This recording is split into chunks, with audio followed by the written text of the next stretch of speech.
Well, hi there, friends. Good morning, and thanks so much for joining us on this Tuesday here on Up with KREM. I'm Channing Curtis. And I'm Tim Pham. A lot of big stories to get to, but of course the weather is the main one right now. We also want to let you know we do have all those school closings and delays scrolling there at the bottom of your screen because they're constantly changing, and our team is working hard to keep you updated. In the meantime, meteorologist Thomas Patrick is keeping a close eye on this forecast for us. So Thomas, where is the snow shifting towards? Yeah, by far the most snow fell over far north Idaho near the Sandpoint area. Got reports of 10 inches of snow there. The snow is passing eastward at the moment, and for most of eastern Washington and now even towards Coeur d'Alene, the snow or rain is now coming to an end. Basically, a cold front is passing through right now, and there is much drier conditions on the west side of that cold front. But it's not just a cold front. There was also a warm front that gave us a warm pocket of air that allowed for some snow to change to rain within the past couple hours. So that's why Spokane only got 1 inch of snow in the past 12 hours, but Sandpoint got 10 inches of snow. But things are going to dry out from here as the winds start to increase for the rest of the day. In fact, our sustained winds are at about 25 miles per hour and likely gust up to 45 through the day. Well, this morning, our Nicole Hernandez is showing us some of the road conditions in our area while she's driving around in our KREM 2 storm tracker. So, Nicole, can you tell us where you are right now and how are road conditions where you are? Yeah, Channing, so we made our way down to Government Way in Coeur d'Alene, and still North Idaho, drastically different than Spokane. Take a look at our roads right here. This is, again, Government, a pretty main drag here in the Coeur d'Alene area, and you can see a lot of snow built up on the roads here this morning. Our photographer Al's been driving around all morning, and we've been slipping, we've been sliding. Definitely when we hit the slush is when we start to lose traction, and then roads like this completely covered here. Definitely be careful if you're heading out the door this morning. Even in Spokane, where we're not seeing nearly roads like this, what we are seeing is whatever snow we did get overnight combined with the rain and the melting is a lot of wet, a lot of water runoff, and even some slush on those side roads that aren't nearly as heavily trafficked. So definitely still winter driving conditions no matter where you are today. Either way, another thing that's going to be affecting the roads today is going to be the wind. Even this morning, before the winds have really started picking up, driving along I-90, we noticed the car kind of pushing and pulling with that wind there, and you can see trying to come to a stop here coming a little bit difficult as we try to switch lanes there. So just be careful, give yourself that time this morning to get out the door and have plenty of time to make it wherever you need to go. In Spokane, Nicole Hernandez, KREM 2 News. All right, thank you, Nicole. We'll check back in with you a little bit later in the show. But in the meantime, we do have some school closings and delays to report. Canceled this morning are Forest Burt Charter School in Sandpoint, Lakeland School District, Boundary County School District, Lake Pend Oreille School District, and Genesee School District. Also closed this morning are Kootenai School District, Northport School District, West Bonner School District, North Idaho STEM Charter Academy, and Plummer-Worley School District. Now, there are also several schools that are operating on a 2-hour delay this morning. They include the Davenport School District, Liberty School District, Wellpinett School District, Riverside, and Newport School Districts. Also reporting delays right now are Chewelah School District, Deer Park, Onion Creek, Reardon Edwall, and the Mary Walker School Districts. And happening now, thousands of people are without power this morning across our region. Vista says more than 1,000 customers are without power right now. Most of those outages are in the Benewak County area. Right now, Inland Power is reporting nearly 2,000 people are without power. Those outages are mainly in Spokane, Stevens, and Bonner counties. Meanwhile, Northern Electric is reporting nearly 3,000 people without power. Almost all of those outages are in Bonner County. And Kootenai Electric is reporting a little more than 300 customers without power this morning. Right now, there is no estimate on when power will be restored. Crews across Spokane County have already pre-treated hundreds of lane miles with de-icer, I should say. And officials say it's all in an effort to prevent slick driving conditions. You're hitting that pavement before the snow falls. So what happens is that it's working on the snow from below, and then if you're going over it afterwards with the granular de-icer on top, you're kind of hitting it from both directions. Davis also says the city will first start plowing main arterials and city streets, but will eventually get to everyone. This morning, WashDOT is reminding all drivers to be careful when driving near snow plows. If you see a plow on the road, remember to give them plenty of room. You should also avoid passing them or tailgating them, and watch out for that cloud of snow or water spray that plows create, because it can block your own side of the roads and can be very dangerous. A Quincy police officer shot and killed a man who officers say stabbed another police officer. So this all happened around 8:30 last night at the Jackpot Food Mart in Quincy.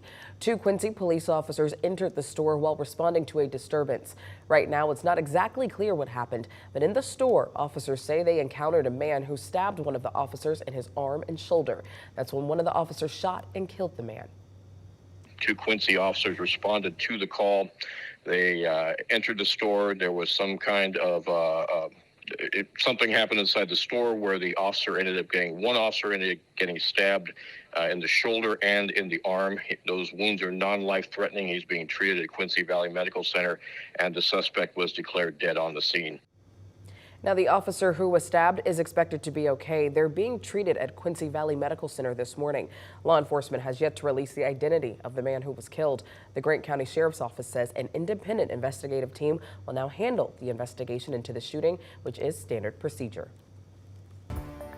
The impacts are being felt nationwide this morning after part of an Alaska Airlines plane blew out midair on Friday, leaving a gaping hole and forcing the plane to make an emergency landing. The FAA has now granted all Boeing 737 MAX 9 jets flying in the U.S. and has ordered them to be inspected.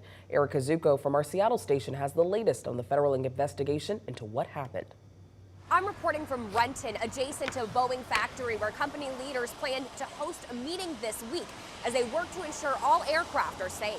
New images today from the NTSB show what blew out of the plane. It's called a door plug, used to cover emergency exits. The plug fell from the sky and was found in the yard of a Portland school teacher. Someone else found a fully intact phone that fell out of the open hole in Alaska Airlines Flight 1282. I found a phone sitting on the side of the road that had apparently fallen 16,000 feet. And I was, of course, a little skeptical at first. We've learned an auto pressurization system warning on the jet had lit up during 3 previous flights, including on December 7th, January 3rd, and January 4th.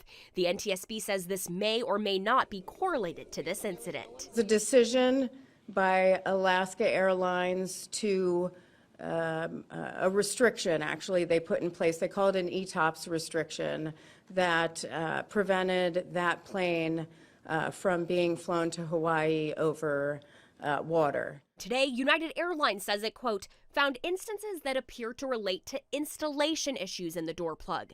For example, bolts that needed additional tightening. The morning also brought a plunge in stock prices for Boeing and Spirit Aerosystems, which supplies impacted parts, though they rebounded throughout the day. Boeing released a statement saying, quote, when serious accidents like this occur, it is critical for us to work transparently with our customers and regulators to understand and address the causes of this event and to ensure they don't happen again. Both Boeing and Spirit Aerospace, the supplier for that part, say that they are coordinating with the NTSB on this investigation. Reporting from Renton, Erica Zuko, King 5 News. So the question is, what exactly is a door plug? Well, you'll find most of them on Boeing 737 MAX 9 jets. Whether it's a plug or an emergency exit, it has to do with how many seats are on the plane.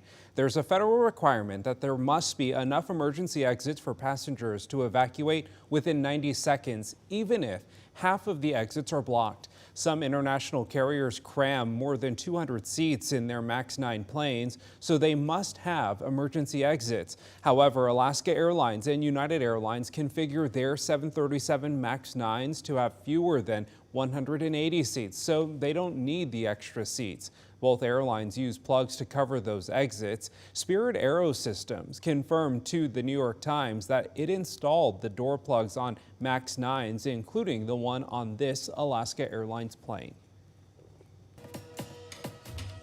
This morning, legislators will have their first full day in Olympia this legislative session. They returned to work yesterday. So the state's climate law is really a hot topic. There's currently a $1.3 billion surplus from the law. The policy charges polluters in an attempt to reduce carbon emissions. Critics, though, blame the policy for raising gas prices. State Republicans want to use the extra funds to give every registered car owner $214 in rebates. Governor Jay Inslee proposed offering rebate checks for utility bills to low-income families. Representative April Connor says voters need help paying their bills. They couldn't go to the grocery store when they wanted to or go pick up prescriptions. Some of them felt like they were back in the time of COVID because they were stuck trying to do multiple things at one time because gas prices, food prices, everything have gone up so much. Also this year, there will be a push to increase housing, decrease homelessness, and make changes to the state's police pursuit law.